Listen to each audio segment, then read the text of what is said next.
Rosa Bellini, woke to the sound of the L train 2 blocks over, the same sound that had woken her every morning for 11 years now, since she and Vincent had first taken the rooms above the shop, and she lay a moment in the gray pre-dawn dark of a Lower East Side October, listening to the city settle into its own particular version of morning.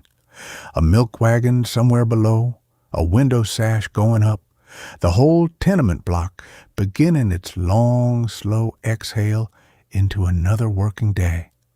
Vincent was already gone, off to the docks for the early loading shift, a job he'd taken the year before when the shop's own income had grown thin enough that the family needed 2 wages rather than 1.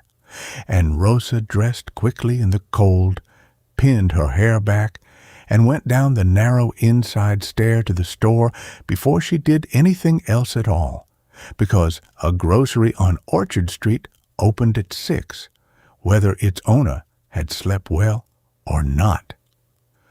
The shop had been her father's before it was hers and Vincent's together, a narrow storefront no more than 15 feet wide but deep enough to hold everything a neighborhood needed. Barrels of flour and dried beans along one wall, shelves of tinned goods rising to the ceiling, a wheel of cheese under glass on the counter, strings of garlic and dried peppers hanging from hooks overhead, the whole place smelling the way it had smelled her entire life, of coffee and sawdust and the particular mingled sharpness of 100 different foods kept close together in one small, honest room. She swept the floor, wiped down the counter, and began the morning's real work, checking yesterday's ledger against this morning's stock, because a grocer who didn't know exactly what she had and exactly what she was owed was a grocer who wouldn't stay a grocer very long.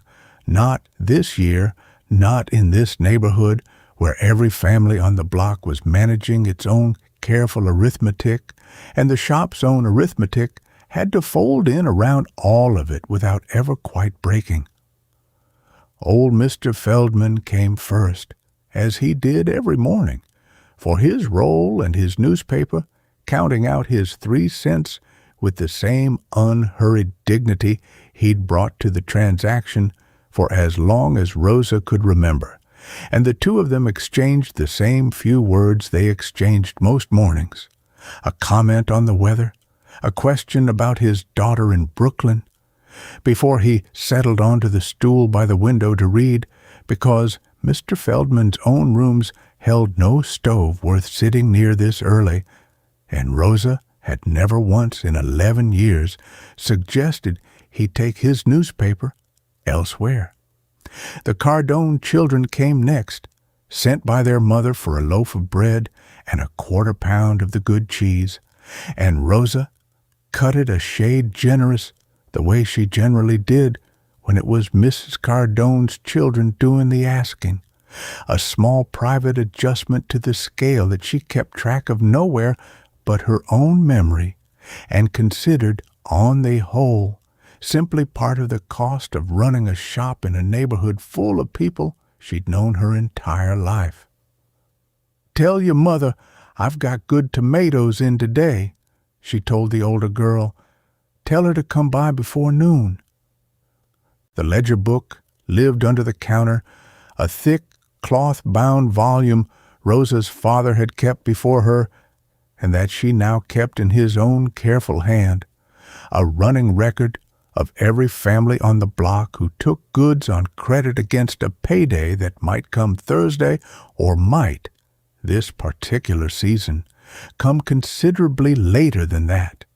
She had learned, across 2 years of the neighborhood's fortunes running thin, exactly which names in that book represented a debt that troubled her, and which represented simply the ordinary rhythm of a working family's month. The Kowalskis, steady as ever, paid down to nothing by the 15th without fail. The Russos, further behind than she liked, but never once failing to settle by month's end.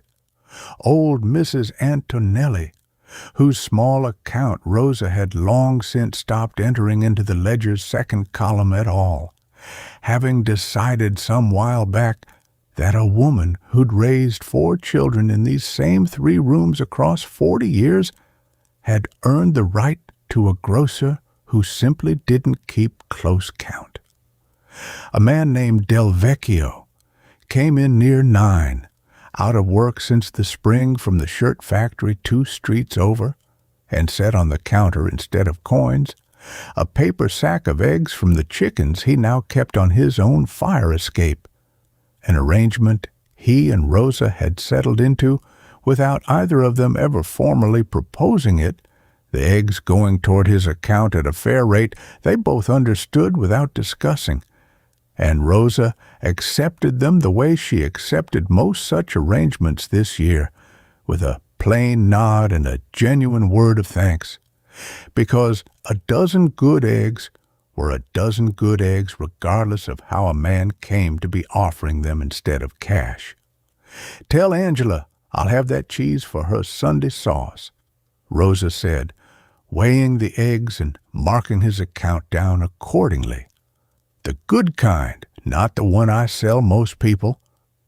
"She won't let me hear the end of it if you don't," Del Vecchio said, and left considerably lighter in his step than he'd come in, and Rosa thought, watching him go, that this was as much the business she was actually in these days as the selling of flour and cheese, the business of letting a man leave her shop with his eggs accounted for and his dignity entirely intact, which cost her nothing at all, and meant, she suspected, a good deal more to him than the eggs themselves.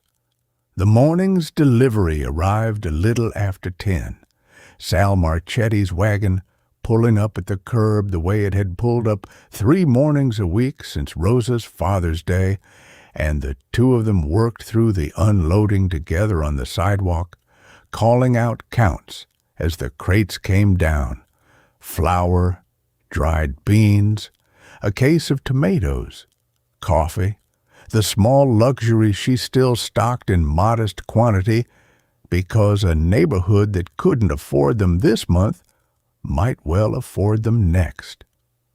"Prices holding?" Rosa asked, checking the invoice against the crates. "Holding. Flour's down a half-cent, which nobody's complaining about." Sal handed over the slip and took his payment in cash, because a wholesaler was one of the few accounts Rosa never let run on credit in either direction, a rule her father had set and that she'd never once found reason to bend. "You want the same Thursday?" "Same Thursday. Add a second case of the tomatoes they're moving." He wrote it in his own book and swung back up onto the wagon, and Rosa carried the last crate in herself and began the shelving, and thought, not for the first time, that there was something reassuring in the plain mechanical fact of a delivery arriving on schedule, goods coming in and goods going out, a small steady engine turning over in a year when a good deal else in the city had ground to a halt.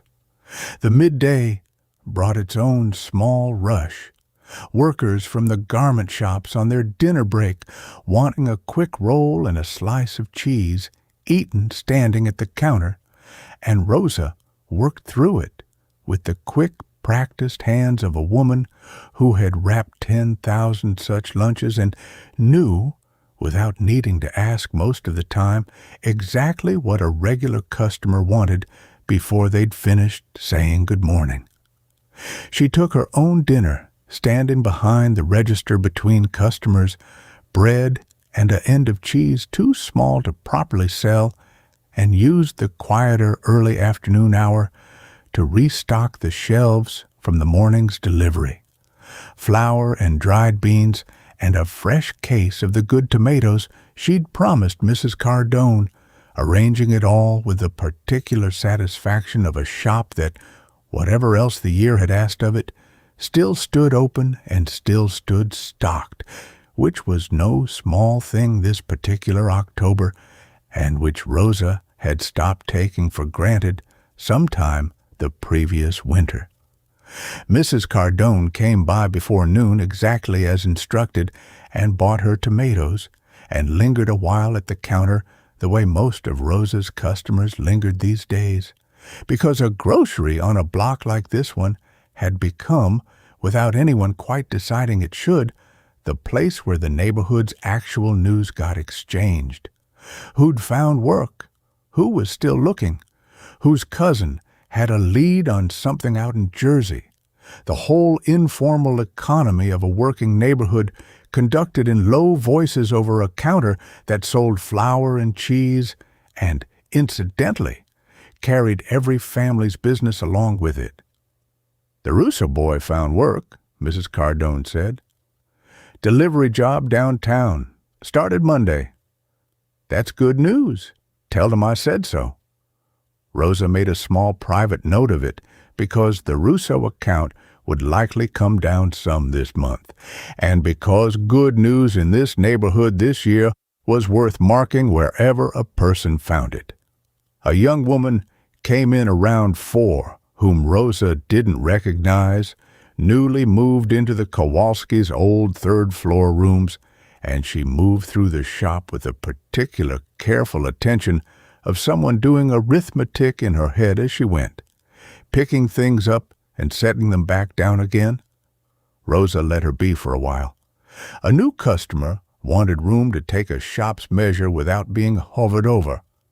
And then, when the girl finally brought a modest handful of things to the counter, rang them up, and added, without any particular ceremony, "I keep an account book, if that's ever useful to you. Most of the block's in it. Nothing formal about it." The girl looked up quickly, and Rosa watched something in her face ease slightly, the way it generally did when a person understood they'd found a shop that would carry them if a week ever ran short. "I might.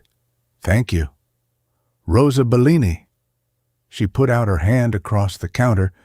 "You'll be wanting the good coffee, not that one. Same price this week." By 5, the light through the shop's front window had gone the particular gray gold of a city October evening, and Rosa's last customers of the day drifted through in 1s and 2s. A woman for evening milk, a boy sent for his father's tobacco, old Mr. Feldman leaving his stool at last with a nod and a promise to return tomorrow for his roll. And Rosa began the closing routine that ended every one of her working days. The register counted, the ledger updated, the perishables checked, and the day-old bread set aside in a plain paper sack by the door, unlabeled, unremarked upon, that would be gone by morning the way it was gone most mornings, taken by whichever family needed it most, and never once discussed by either party as anything other than bread that simply happened to be there. She locked the front door at 6, and Vincent came in not long after from the docks, tired through in the particular way. A full day of loading work made a man tired, and the two of them ate a simple supper together in the back room behind the shop. The last of yesterday's sauce over pasta, bread from the morning's baking, before Rosa returned to the ledger for a final careful hour, balancing the day's small triumphs against the day's small worries, the way she balanced them every evening, and finding, as she generally found, that the sum came out somewhere in the honest middle, steady enough to carry the shop into another week. Upstairs, their rooms held the particular tired quiet of a day thoroughly worked through, and Rosa sat a while at the small table by the window with a cup of tea, writing because Tuesday was the evening she wrote to her sister, still in the old country, telling her about the Cardone girl's good manners and the Russo boy's new job and Mr. Del Vecchio's fine eggs, because these were the things worth telling, the small proofs that a neighborhood held itself together even in a difficult year, one grocery ledger and 1 dozen eggs and 1 sack of day-old bread at a time. She sealed the letter, set it by the door to post in the morning, and sat a while longer with Vincent in the last of the lamplight, the two of them saying little, needing to say little, the particular companionable quiet of two people who had built something together and intended, whatever the year asked of them, to go on building it. They banked the small stove, blew out the lamp, and lay down together in the dark, Rosa's body carrying the day in the plain, honest way it always did, her feet sore from a full day standing at the counter, her hands smelling faintly of coffee and cheese no matter how she scrubbed them, a tiredness that felt, as it felt most nights, entirely earned. She thought, without any particular urgency, of tomorrow's delivery, and of Mrs. Cardone's Sunday sauce, and of whether the Russo boys' new wages would show up in the ledger by month's end the way she rather hoped they would. It arranged itself in the proper order somewhere behind her closing eyes and asked nothing further of her. Below them, in the dark shop, the shelves stood stocked and orderly, the ledger closed on its careful accounting, and the small paper sack of day-old bread sat waiting by the door for whichever hand would find it come morning. Rosa Bellini's eyes closed, and the whole quiet block settled into the dark around her, and she slept.